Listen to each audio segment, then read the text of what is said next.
네, 오늘 본문은 다윗의 용사들에 대한 소개를 담고 있습니다. 여부수를 점령한 공으로 인해서 이 요압이라는 사람이 다윗의 군대 이제 최고 사령관이 되었기 때문에 본문의 명단이 이제 요압의 아래에 있는 용사들의 이제 이름에 대한 명단이라고 할 수 있는데요. 먼저 첫 번째 그룹에 해당되는 세 명의 우두머리 용사들이 나오는데요. 오늘 말씀을 보니까 야소부암 그리고 엘르아살이라고 말하고 있습니다. 그런데 한 명의 이름은 등장하지 않아요. 이 두 명의 이름을 말하고 있는데 한 명의 이름은 말하지 않고 있습니다. 역대상 이 본문과 이제 동일한 본문이 이제 사무엘하 23장이 나오는데 거기를 보면 이제 이름을 밝히고 있습니다. 삼마라는 이름을 밝히고 있습니다. 그래서 야소부암, 엘르아살 이 삼마가 요압 아래에 있었던 세 명의 요압 다음으로 높은 이제 각 이제 군대 장관이라고 할 수가 있습니다. 오늘 야소부암이 이제 보니까 이렇게 말하고 있어요. 야소부암이라는 사람은 11절에 보니까 한 번에 이제 300명을 이제 죽인 것으로 유명했는데요. 이 같은 기록을 담고 있는 또 이제 사무엘하 23장을 보면은 800명을 죽인 것으로 이제 기록을 하고 있습니다. 어떤 본문이 정답일까요? 역대상의 300명이냐 아니면 사무엘하의 800명이냐? 네, 이 차이가 있어요. 무엇인가요? 맞을까요? 하나는 틀렸잖아요. 네. 이러한 차이는요, 히브리어를 보면은 이제 여기서 그림을 그리지 않겠지만 히브리어를 보면 3이라는 숫자, 그러니까 300이라는 숫자, 800이라는 숫자의 히브리어 필체가 거의 유사합니다. 그래서 날려서 쓰면은 똑같이 이제 보여요. 거기에서 이제 오는 오류인데요. 여러분들 성경에 이렇게 잘못된 기록이 있다고 하면 굉장히 충격을 받으실 수도 있겠지만, 네, 그런 기록들이 많습니다. 네. 사무엘하의 기록이 이제 사무엘하와 역대기를 보자면은 사무엘의 기록이 역대기 기록보다 좀 더 오래된 기록이에요. 역대기의 기록은 사무엘 상하를 이제 갖다가 이제 쓴 게 많거든요. 해석을 한 게 많기 때문에 사무엘의 기록이 더 우선시 되기 때문에 이 800명의 기록을 역대 기자가 쓰다가 좀 이제 착각을 하지 않았나 그렇게 이제 학자들은 보고 있습니다. 이것은 저뿐만 아니라 유대인 학자들 또는 구약에 정통한 학자들도 그렇게 보고 있습니다. 어쨌든 야소부암인 사람이 이제 참으로 800명이나 죽였다는 건 굉장히 큰 용사라고 이제 볼 수가 있습니다.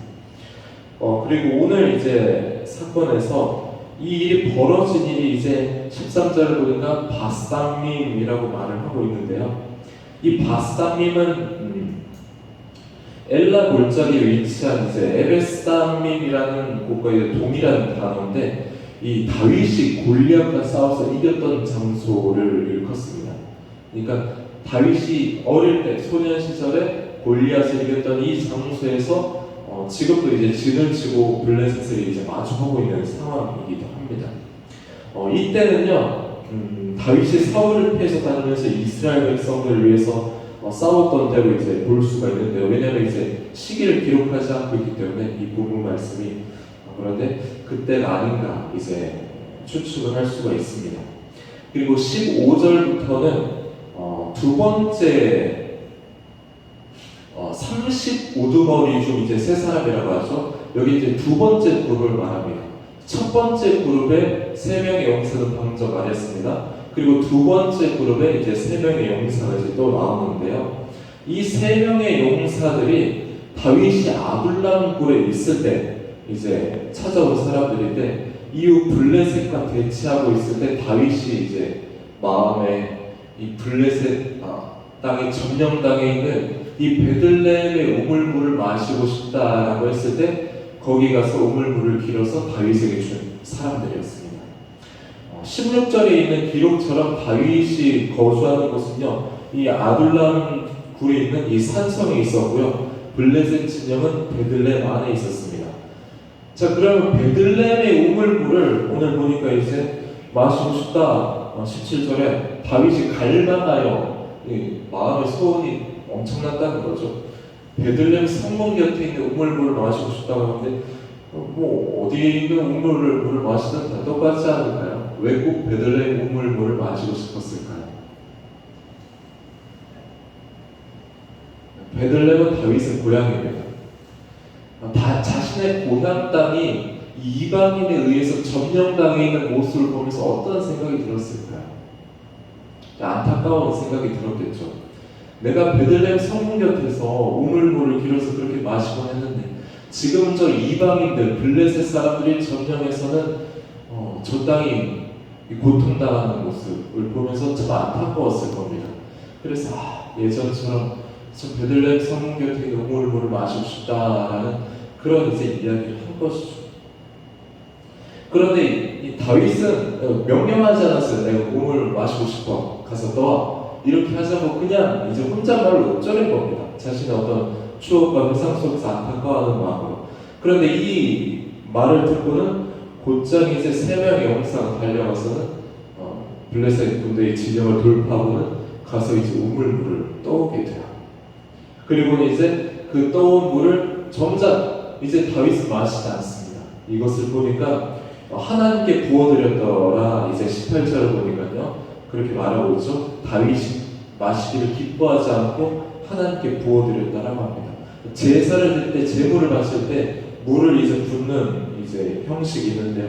그렇게 하나님께 드릴 번제에 쓰여질 제물에 물을 부어드렸다라는 것입니다. 그렇게 한 이유에 대해서는 다윗이 마음에 원하는 그 소원 때문에 세 명의 용사들, 장군들이죠. 대단히 큰 용사들인데 이 사람들을 잃을 뻔했기 때문이었어요.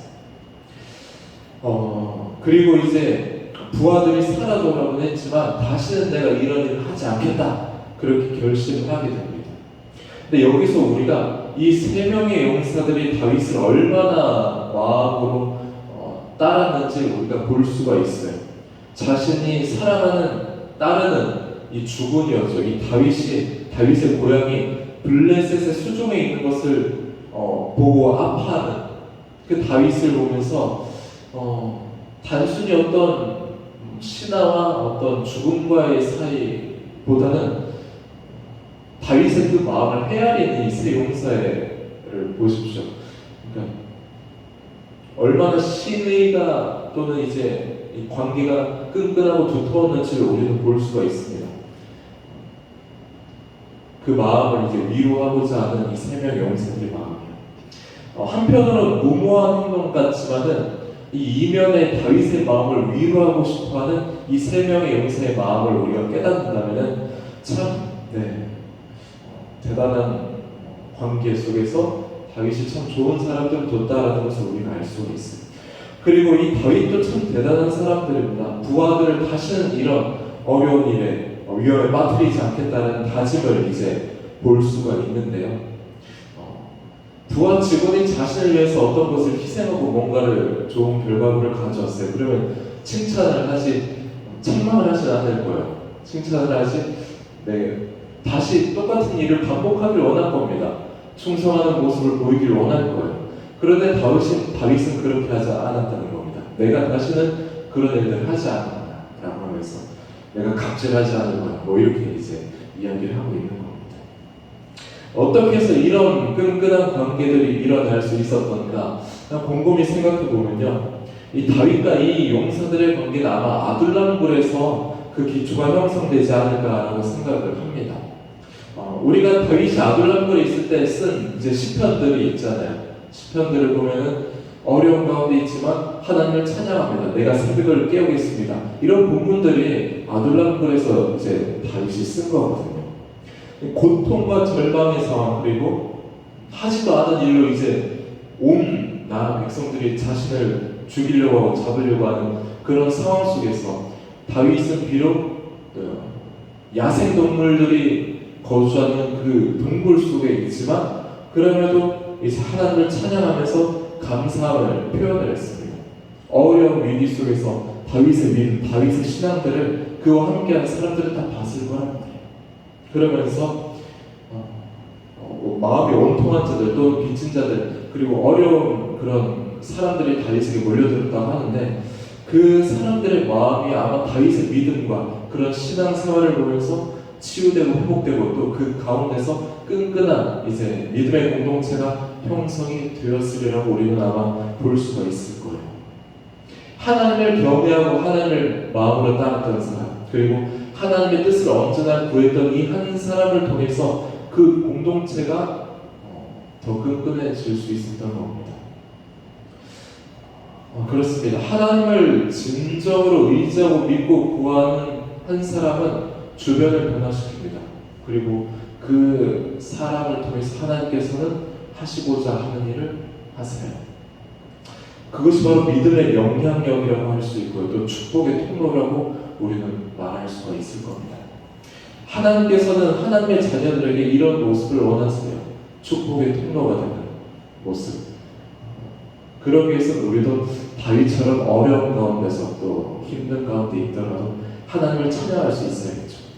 그렇게 세상 가운데서 우리는 살아갑니다. 세상을 살아가면 어려운 일들과 혼란과 풍파와 또는 거센 풍랑을 만나기도 합니다. 하지만 우리가 다윗과 같은 믿음의 영향력을 끼치는 우리가 되었으면 좋겠습니다. 그런 복의 통로가 되었으면 좋겠고요. 우리 교회도 마찬가지로 아둘람과 같은 어떤 치유의 회복력이 있는 장소가 되길 원하고 우리 모든 공동체가 다윗과 또 새 용사들과 같은 그런 끈끈한 공동체가 되기를 주님의 이름으로 축복합니다.